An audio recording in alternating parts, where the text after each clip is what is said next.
tarde, doutores. Gostaria de saudar o... A imagem? Tá aparecendo? Agora tá bem. Agora sim. Tá, boa tarde. Deixa eu fazer uma pergunta para a senhora antes. Sim. A senhora é parente do doutor Furlaneto, médico de Guarulhos? Doutora, a minha família é muito grande, tem várias ramificações, né? Conhece? Não o conheço. Tem muito Furlaneto espalhado por aí. Doutores, eu... Oi? A senhora está pelos dois réus? Eu tô pelo réu Jefferson, Ok. tá? Jefferson Mateus. Doutores, boa tarde. Saúdo o desembargador relator, doutor Francisco Bruno, a desembargadora presidente e revisora, doutora Rachid Vaz. Aliás, por mais mulheres no judiciário, doutora, é um prazer sustentar uma sessão em que uma mulher é presidente da Câmara. Parabéns, doutora. Saúdo o procurador Saad Mazum, os serventuários e advogados aqui presentes. Parabenizo desde já a todos os desembargadores, serventuários, pelo empenho durante a pandemia para que os feitos sejam julgados com celeridade. Parabenizo também pela excelência na produção em resultados de todas as câmaras do Tribunal de Justiça. A advocacia só tem a agradecer. Excelências, trata-se de um fato ocorrido na comarca de José Bonifácio, no interior aqui do estado de São Paulo. É um fato típico de roubo mesmo, do modus operandi, geralmente usado nos delitos de roubo. E, na verdade, aqui é uma tentativa de latrocínio e não um roubo, né? Mas o modus operandi é sempre igual. Dois indivíduos chegam num estabelecimento, no caso aqui um posto de combustível. Um permanece na motocicleta, o outro desce, pede o dinheiro para o frentista entrega. Ele entra também no escritório onde está o proprietário do posto, pede que passe todo o dinheiro que tiver, o proprietário também entrega o valor. E quando estão, o que está na motocicleta já está esperando lá fora, o outro sai, o garupa, monta na motocicleta e o que está na direção diz para que ele atire. E nesse momento ele atira contra o proprietário do posto que estava dentro da sala onde ele retirou o dinheiro. O tiro não acertou o proprietário do posto, acertou um extintor de incêndio, né? E dessa forma eles se evadiram. As informações, os fatos ocorreram em 2018, em junho, 30 de junho de 2018. O boletim de ocorrência foi registrado pelo proprietário do posto de combustíveis e mais a outra vítima, que é o frentista, na data de 2 de julho, ou seja, uns 3 dias após os fatos. No registro do boletim de ocorrência foram fornecidas as imagens do posto, onde os dois indivíduos estariam praticando a ação, e foi levado e entregue também um projétil que acertou o extintor. Basicamente, esses são os fatos. Houve toda uma investigação no relatório de investigações. A todo momento, eles mencionam o outro corréu como sendo conhecido dos meios policiais, praticante de roubos, que teria envolvimento com outros integrantes que dariam guarida para esse tipo de crime. Em busca, foi apreendido um aparelho celular desse outro corréu, que não o meu cliente, e foi periciado a mensagens dele para outros comparsas, possíveis comparsas, que estariam dando guarida. Como se chegou no meu cliente, o Jefferson? Somente no relatório de investigações de folhas 10, mencionam que eles tomaram conhecimento de que Jefferson teria amizade com Ayrton. Essa foi a única forma que eles resolveram investigar o meu cliente e chegaram até ele. Não há mensagens em celular, não há conversas, não foi apreendido a roupa utilizada no dia, não foi apreendido dinheiro, não foi apreendido nada em poder do meu cliente. As roupas, na data dos fatos, os dois indivíduos que praticaram essa tentativa de latrocínio, eles usavam uma calça jeans, blusa manga longa preta e um capacete preto com viseira preta. E isso na palavra das duas vítimas. Tanto que em solo policial, eles foram ouvidos, excelências, 2 meses após os fatos apenas. E na oitiva em sede policial, em nenhum momento, eles alegam que teria conseguido ver. Eles só falam que a viseira era preta.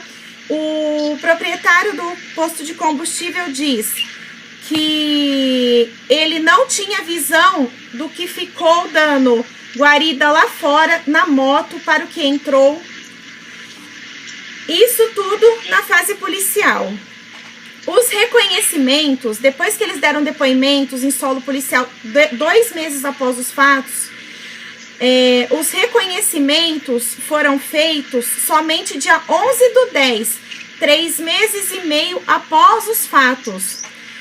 E é o que está realmente chamando a atenção neste caso, excelências, porque foi um reconhecimento fotográfico apenas, aquele reconhecimento típico que extrai-se fotos de redes sociais e eles pegam a foto do meu cliente que eles querem que seja reconhecido em uma rede social e coloca dentre as outras 3 fotos.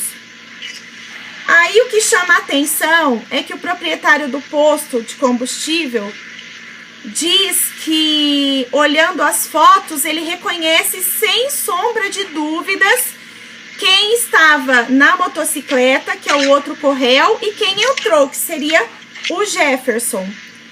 Só que ele disse, mês antes, em seu depoimento, que ele não tinha visão de quem estava na moto, de dentro do escritório. Como pode não ter visão e depois, chamado 1 mês após o seu depoimento, reconhecer com toda certeza que seria o meu cliente que entrou no estabelecimento e o outro corréu que ficou dando guarida na motocicleta?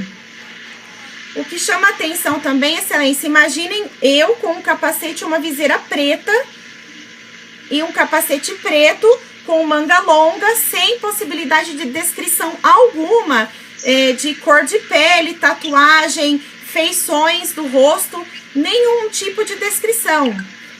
E as descrições básicas que foram informadas pelas vítimas é branco e magro. Branco e magro, excelências, com todo respeito.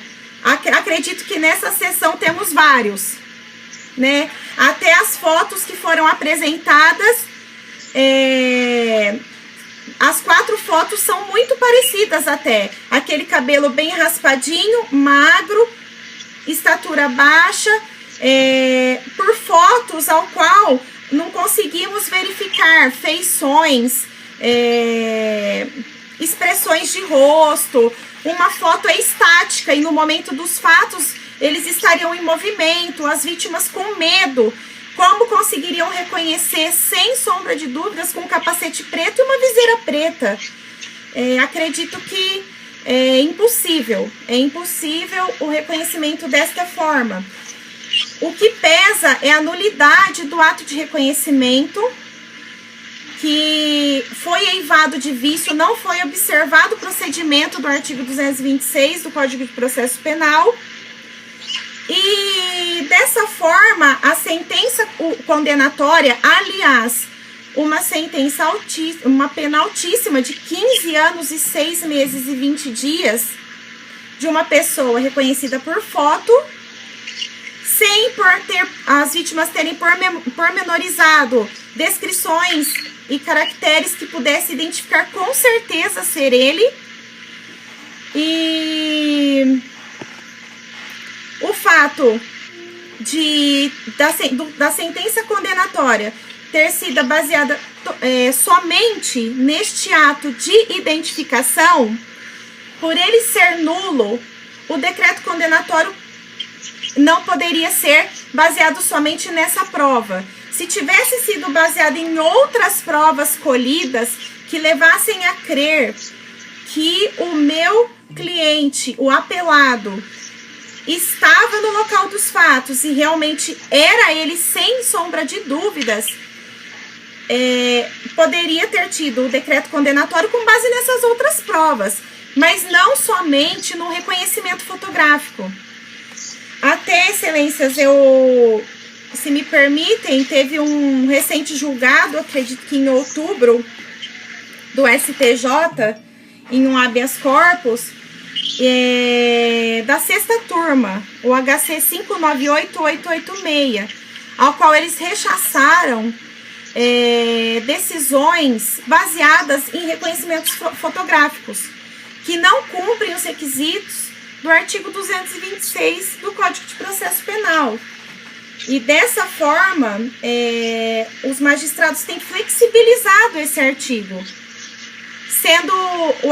tornando o artigo 226 uma recomendação, quando na verdade é uma exigência e deve ser rigorosamente obedecido. Mesmo que confirmada em juízo, não foi observado o trâmite para reconhecimento em fase policial. Portanto, mesmo que tivesse sido confirmado pelas vítimas a autoria e o reconhecimento tivesse sido feito, não poderia ter havido um decreto condenatório somente com base em reconhecimento fotográfico. Excelências, mais um parênteses, a prisão foi requerida pela autoridade policial 10 meses após os fatos e o reconhecimento. Ou seja, após 10 meses que eles pugnaram, pediram ao juiz que decretassem a prisão preventiva, e assim o foi. E aí o meu cliente foi preso por este mandado. Não houve flagrante, não houve reconhecimento no flagrante, somente da forma como eu mencionei aos doutores. E que geralmente os erros judiciários têm vindo dessa forma, de fotos retiradas de redes sociais, ao qual a polícia escolhe quem ele quer que seja identificado e coloca dentre algumas fotos para que isso seja feito. E isso não pode ser admitido, excelências, assim como o Superior Tribunal de Justiça já tem se manifestado. Então, nós temos aí um fato que uma prova nula e um decreto condenatório eivado de vício, visto que esse decreto condenatório foi baseado somente nessa prova que, ao meu ver, é nula. Portanto, a defesa pugna, excelências, pela absolvição do acusado Jefferson, com base em todo o alegado, e requer que seja feita justiça no presente caso. Eu agradeço e obrigada. Eu quero cumprimentar a doutora Priscila, sempre muito competente, muito simpática. Obrigada, doutora. E eu passo a palavra ao doutor Sádio Marcos.